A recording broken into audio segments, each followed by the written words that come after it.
반갑습니다. 중학교 1학년 과학 5단원 물질의 세 가지 상태 5번째 시간입니다. 자, 초콜릿을 녹이면 무엇이 변할까요? 초콜릿을 녹인다고 해서 초콜릿의 단맛이 사라지는 것은 아닐 텐데, 그럼 이 초콜릿 고체가 액체로 변한다고 해서 무엇이 달라지는지 알아보도록 하겠습니다. 첫 번째는 바로 부피입니다. 부피라고 하면 눈으로 보이는 크기를 말하는 것인데요. 액체 초콜릿을 이런 컵에다가 담아뒀다고 해보겠습니다. 자, 이 액체 초콜릿을 냉동실에 넣어가지고 이렇게 얼려서 고체 초콜릿으로 만들었습니다. 즉, 얼렸으니까 응고를 시키는 상태 변화가 일어난 것이죠. 자, 응고를 시키고 나니까 크기가 어떻게 됐습니까? 부피가 훨씬 줄어들었다는 것을 알 수가 있습니다. 즉, 상태 변화가 일어나면 부피가 변한다는 것을 우리가 알 수가 있죠. 자, 액체 초콜릿의 입자 같은 경우 이렇게 서로 조금씩 떨어져 있는데 반해서 고체 초콜릿의 입자는 서로 다닥다닥 붙어 있습니다. 그러다 보니까 당연히 이렇게 서로 멀리 떨어져 있는 입자들의 부피보다 이렇게 서로 오밀조밀하게 붙어 있는 입자들의 부피가 더 작겠죠.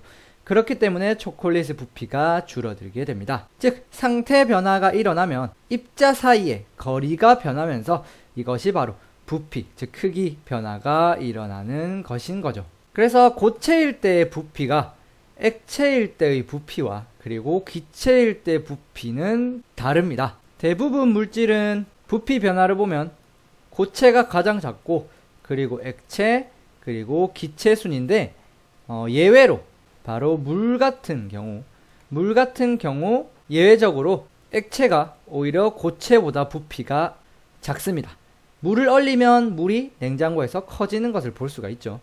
하지만 대부분 물질은 고체, 액체, 기체 순서로 부피가 커지고 있습니다.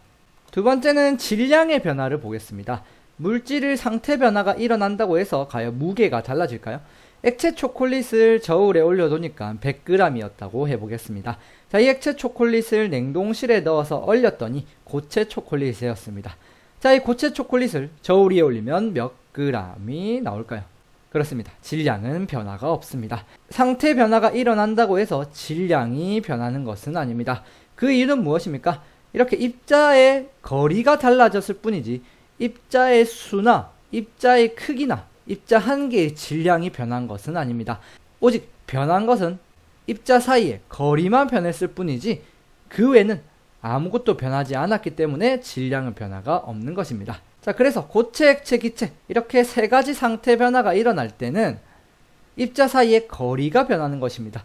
이 말이 무슨 말입니까? 입자 사이의 거리가 변한다는 얘기는 바로 부피가 변한다는 얘기와 똑같습니다. 복습해보면 부피는 대부분 물질이 고체가 가장 작고 그 다음 액체 그리고 기체라 하였습니다. 하지만 예외로는 바로 물이 있다고 했죠. 물 같은 경우는 액체가 가장 작고 그 다음 고체 그 다음 기체가 가장 큽니다. 자, 하지만 상태 변화가 일어났다고 해서 입자 수는 변하지 않습니다.